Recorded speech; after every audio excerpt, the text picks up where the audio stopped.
50 KG গাঁজা সহ গ্রেপ্তার 4 জন। ওড়িশা থেকে বীরভূমে গাঁজা পাচার করতে গিয়ে পুলিশের জালে ধরা পড়ল 4 পাচারকারী। ধৃতদের মধ্যে একজন মহিলাও রয়েছে।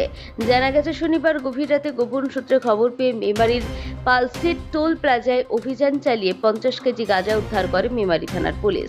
ধৃতদের ব্যবহার করা 4 চাকা গাড়িকে আটক করা হয়। পুলিশ সূত্রে জানা গেছে ওড়িশা থেকে 19 নম্বর জাতীয় সড়ক ধরে একটি 4 চাকা গাড়ি বীরভূমের দিকে যাচ্ছিল। ওই গাড়িতে করে বিপুল পরিমাণ গাঁজা পাচার করা হচ্ছে। খবরের ভিত্তিতে পালসিট টোল প্লাজায় আগে থেকেই নিয়ন্ত্রণ নেয় মেমারি থানার পুলিশ। ঘটনাস্থলে চলে আসেন পুলিশ কর্মকর্তারা। পুলিশের পাওয়া খবরের ভিত্তিতে শুরু হয় তল্লাশি। মেমারি পালসিট টোল প্লাজায় এনে গাড়িটিতে তল্লাশি চালান। গাড়িতে থাকা 3 জন পুরুষ ও একজন মধ্যবয়সী মহিলাকে পুলিশ জিজ্ঞাসাবাদ করলে তাদের কথার মধ্যে অসঙ্গতি ধরা পড়ে।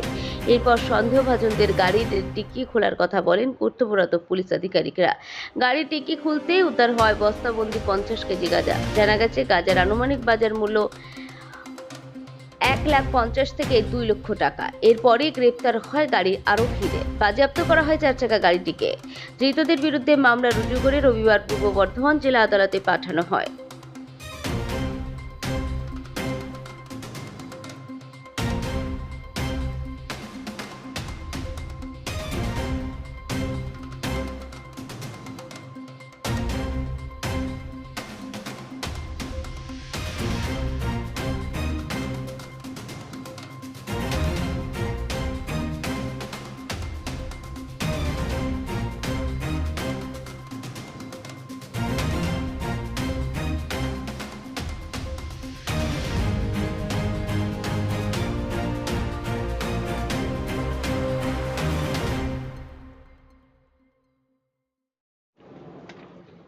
পূর্ব বর্ধমান থেকে শেখ সামিনের রিপোর্ট, খবর বর্ধমান নিউজ।